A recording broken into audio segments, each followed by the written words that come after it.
Hey, what's going on, everybody? It's Jason Lucchese, and on today's video, I wanted to share with you the contracts that we use in our business from a wholesaling perspective. A lot of people make this process extremely complicated, and there's just no reason for it. The contracts that we use can be used anywhere. And here's the thing: if you don't have a proper wholesaling agreement, or you don't have funds to get a contract reviewed by an attorney, best thing to do is use your own state-approved purchase and sales agreement. And what I mean by that is you can get a state-approved purchase and sales agreement from like a local realtor. They'll be able to provide that information for you. Hey, everybody that's jumping on here: Max, Matt, Christopher. What's going on? Jim, Keith. Welcome, everybody. So I wanted to share with you what we do. First contract that I'm going to show you is if, say, for instance, you're doing some virtual stuff and you really want to do things with like another wholesaler in another market. Well, hello there, Michael. Nice to hear from you. I haven't heard from you in a couple hours. So the one that we use is like if I want to do something with like another person, like another wholesaler, like say for instance somebody brings us a deal and we have a buyer, we would use a joint venture agreement. Simple contract. The first part, the first paragraph or so is going to describe the entities. So it'll be my entity, it'll be their business entity. The second part is going to be more for like right in this section here. I know it's backwards for you guys right now, and I'll flip it over so you guys can see it. Yeah, they do overcomplicate it, Matt. So I'll show you guys this. So in this section right here, you just insert the subject property right there. And then this part right here, we always have, it's going to be that 50%, 50% to each JV. That's what we do. Let me see. Let me flip this back around.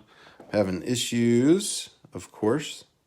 So let me flip this back. Okay. So in that, we normally do a 50-50 if it's a JV deal like that.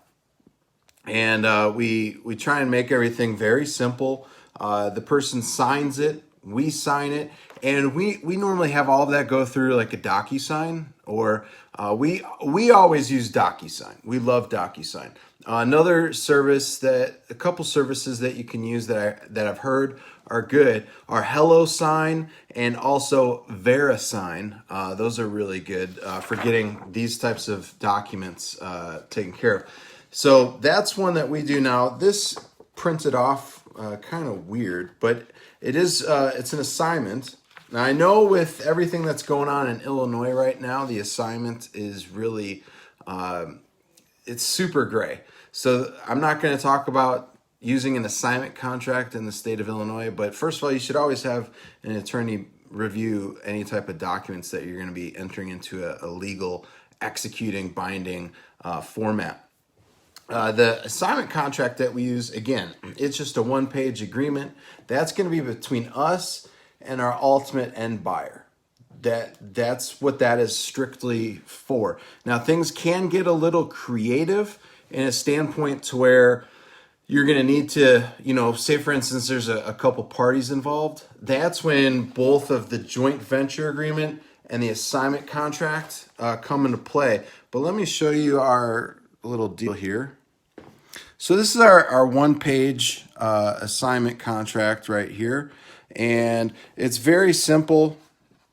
Now, I know it shows up really small, and I think that's the way it printed off for some reason. But this is what we use for our assignment contracts. And very simple document to use.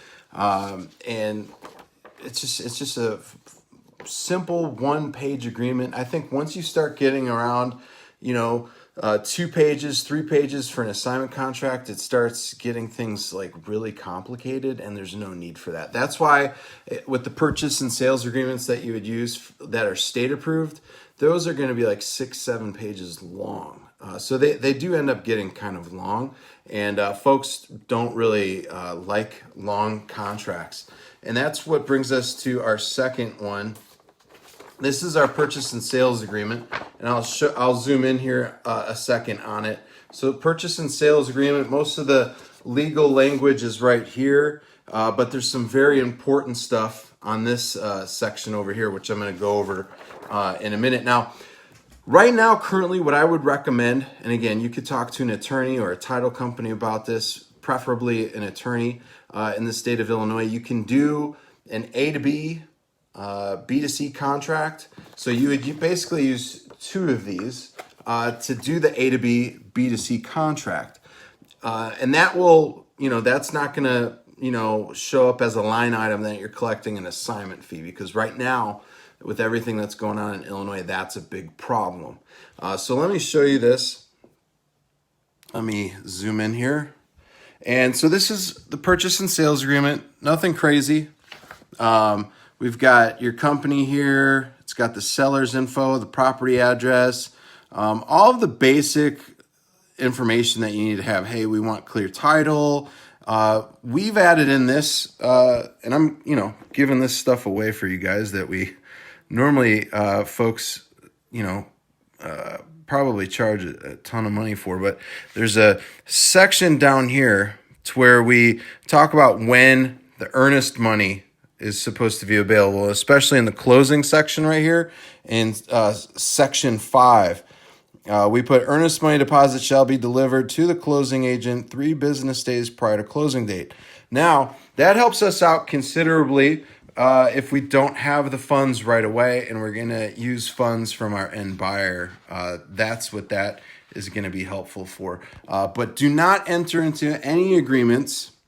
And I want to get back on here so you guys know. Do not get into any agreements unless you have the cash. Because that's what's getting folks in a lot of trouble right now is they're getting into these contracts. They're getting into a legal binding contract, and they have no intentions of closing themselves. So with the A to B, B to C contract, that's going to show that you're actually buying the property. With an assignment contract, you're not actually buying the property. So I think that's going to be a big part, especially with people being able to have a solution to what's going on in the state of Illinois. Now, one of the things that I want to tell you is we've got a big part here. This is called the miscellaneous provisions. So this talks about all the information that we can do with doing an assignment. So we don't put on our purchase and sales agreements like on this front page. So right here, we do not put and or assigns over there. We don't do that. It's already written into our contract that we're able to do that, and that we're more than likely going to assign the contract. So that, you guys can see this language. You could pause it. You can use this in your contracts if you want. You could show your attorney. You can do all that fun stuff. But I wanted to share with you some of the things that we do with contracts and all that kind of stuff, because I know that was one of the top things that you guys wanted us to cover for you. So hopefully that was good. I'm not even sure if this is still showing live, but it is saying that it's recording. So hopefully you can watch it at some point in time. My apologies. Our internet's been acting super weird here lately. But I probably don't have any questions coming in because it says things are acting all goofy on me. But anyways, we've got just three contracts that we use. More than likely, it's just going to be purchase and sales agreement and our assignment contract.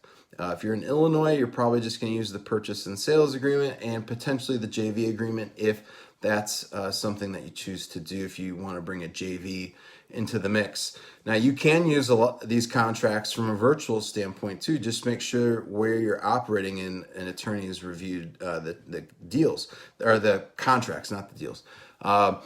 And you could use these, especially the JV contract. Like if you need somebody in that area, going and taking photos, going and taking videos for you, and maybe they're earning 10-15% of the profit. It's really important that you have that in place so that you could give it to the title company and they know who to cut that check to. And you could also check with the title company what's the best preferred way to do it. Our title company always, if we have a JV agreement in place, we'll say, hey, we need them to receive X amount from this. So if the fee that we're receiving is 10 grand, they're going to get 1,500 if it's 15% on the JV agreement. But hopefully that has been helpful for you guys. And if you have any other questions, just feel free to let me know. But other than that, have a great day. Take care. Bye now.